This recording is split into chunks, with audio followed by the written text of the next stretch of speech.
Bienvenue la famille madridista, on se retrouve pour une nouvelle vidéo sur l'actualité Real Madrid, la dure déclaration d'Alaves contre Joselu, Ancelotti attend Bellingham en finale, Militao vise la Ligue des Champions en mars, Vinicius joue dans une ligue de plaisanterie.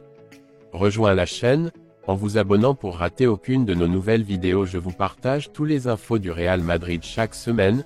N'hésitez pas à vous abonner en activant la cloche de notification pour suivre toutes les dernières informations du Real Madrid. Je vous dis tout, on commence.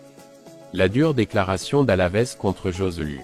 L'attaquant blanc aurait réclamé une indemnisation au club basque pour rupture de contrat. Joselu montre le chemin du Real Madrid vers la Supercoupe. Bordel entre le Deportivo Alaves et Joselu Mato.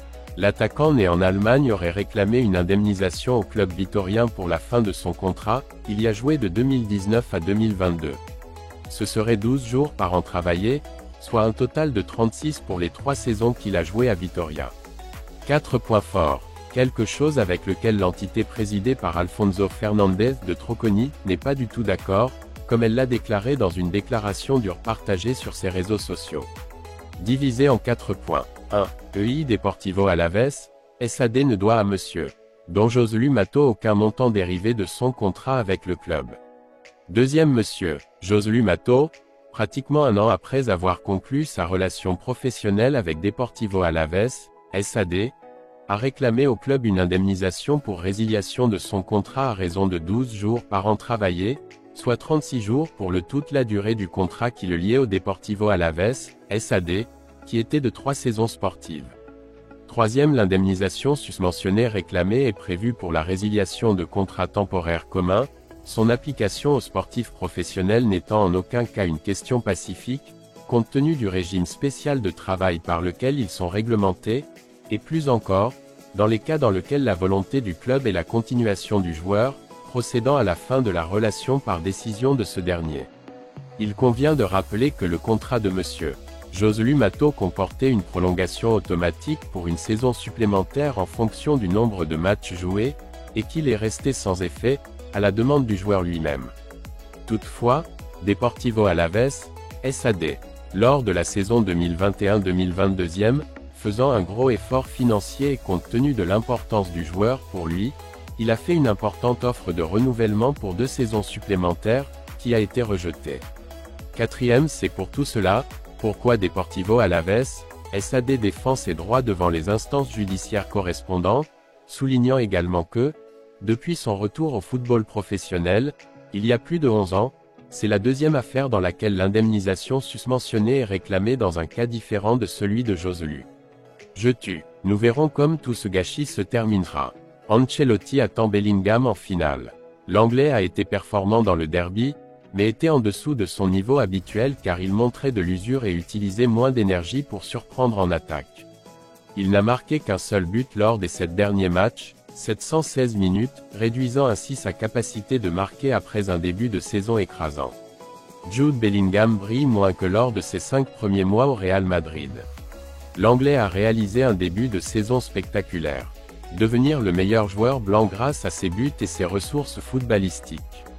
Cependant, cet élan a été difficile à maintenir et il a cessé de produire cette adrénaline qui coulait avant sa nouvelle étape en tant que joueur de l'équipe madrilène. Malgré ce déclin provoqué par l'usure, Bellingham reste un acteur fondamental pour Ancelotti. Son engagement est incontestable, à tel point qu'il utilise son énergie pour aider l'équipe en défense plutôt que de céder en tant qu'attaquant, surprenant par des tacles par derrière.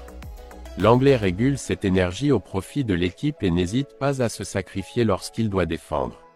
Souffle en attaque. Bellingham a marqué un but lors des 7 derniers matchs.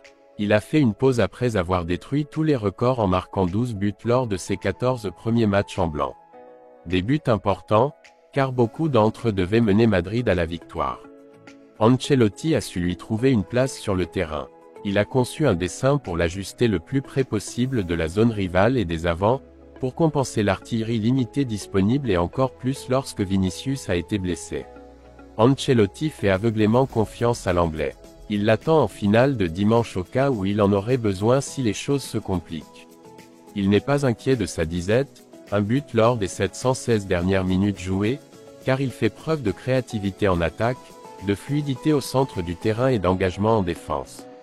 Il sait que l'Anglais est dosé et il donne la priorité aux besoins de l'équipe, et pour le moment ils n'ont pas besoin de lui pour marquer des buts, mais il apparaîtra quand on l'attendra le moins. Militao vise la Ligue des Champions en mars. Le Brésilien est apparu à Valdebebas en chaussant ses chaussures de football et en faisant du jogging sur le green avec de légers exercices avec le ballon. L'objectif est le match retour des huitièmes de finale de la Ligue des Champions, même si Ancelotti veut être prudent. Cela fait presque 5 mois depuis la dernière apparition de Militao. Le Brésilien a été écarté du terrain après s'être gravement blessé au genou lors de la première journée de championnat à San Mamés, mais il semble qu'il soit déjà dans la phase finale de sa convalescence. Mardi dernier, le Brésilien a été vu sur le gazon de Valdebebas, enfilant ses chaussures de football et faisant du jogging autour du green avec de légers exercices avec le ballon, une étape avant de rejoindre le groupe. Son objectif est le duel contre Leipzig en huitième de finale de la Ligue des Champions, mais il ne sera pas forcé tant que l'équipe continuera à avoir de la force avec Rudiger, Nacho et Tchouaméni comme central.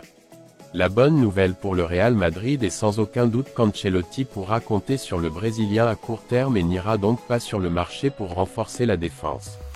Suivant cette ligne, Ancelotti a été interrogé sur la possibilité de reculer la position de Tchouaméni vers l'axe central de la défense. Tchouaméni n'aime pas jouer au poste de défenseur central, tout comme Camavinga n'aime pas jouer au poste d'ailier. En cas d'urgence, il jouera 1 ou 2 matchs. Son avenir est celui de pivot, a-t-il confirmé. De cette façon, Ancelotti a le poste couvert et veut être prudent avec le Brésilien, qui a déjà constaté plusieurs déchirures ligamentaires chez ses joueurs au cours de la dernière saison. Vinicius joue dans une ligue de plaisanterie. Jamie Carragher s'est disputé avec Gary Neville à propos de l'inclusion de Vinicius Junior dans les 11 meilleurs de l'année pour EA Sport. Vinicius Junior est toujours au centre du débat. L'ailier madrilène, souvent critiqué pour ses attitudes extrasportives, est l'un des joueurs les plus décisifs au monde avec le Real Madrid. Sa performance l'a amené à être considéré comme l'un des meilleurs ailiers de la saison dernière, même si beaucoup semblent en désaccord avec le statut du Brésilien. Chaque année, la société de programmation de jeux vidéo EA Sport organise son 11 de l'année avec les joueurs les plus décisifs de la saison. Des supporters du monde entier, ainsi que des personnalités du monde du football ou de tout genre, sont convoqués dans un débat qui suscite de grandes attentes et polémiques. Les derniers à se joindre au vote étaient Jamie Carragher et Gary Neville. Les joueurs mythiques, désormais commentateurs réguliers de Sky Sport, se sont réunis pour départager entre leurs propres compositions avec les meilleurs joueurs de la saison dernière, un exercice qui n'a pas été sans polémique. Messi, Vinicius, le débat. L'un des points de conflit entre les deux commentateurs était le premier. Jamie Carragher a tenté de convaincre son coéquipier que Léo Messi devait être dans le débat. Il est le vainqueur du Ballon d'Or, il est le meilleur. Il a gagné la Coupe du Monde avec l'Argentine, il a marqué des buts incroyables, argumenta-t-il. Cependant, Gary Neville est fortement en désaccord avec le capitaine de Liverpool. Nous choisissons l'équipe de 2023, pas de 2022. Cette année, il a été éliminé avec le PSG en Ligue des Champions, puis il a joué à Miami. Mon pari est Vinicius, a répondu. Pour l'ancien joueur de Manchester United, l'ailier brésilien a été décisif, il a été sensationnel avec le Real Madrid. Nous aimons tous Messi, mais nous ne pouvons pas le choisir pour ce qu'il a fait en 2023, a-t-il soutenu. La réponse de Carragher a suscité la controverse. Vinicius. Ce qu'il a fait, c'est jouer au Real Madrid dans une ligue de plaisanterie. Qu'est-ce que le Real Madrid a gagné? Ils n'ont même pas gagné la Liga, a-t-il expliqué. Après de longues discussions, les deux hommes ont convenu de choisir la star brésilienne lors du vote, une décision qui n'a pas plu à Carragher.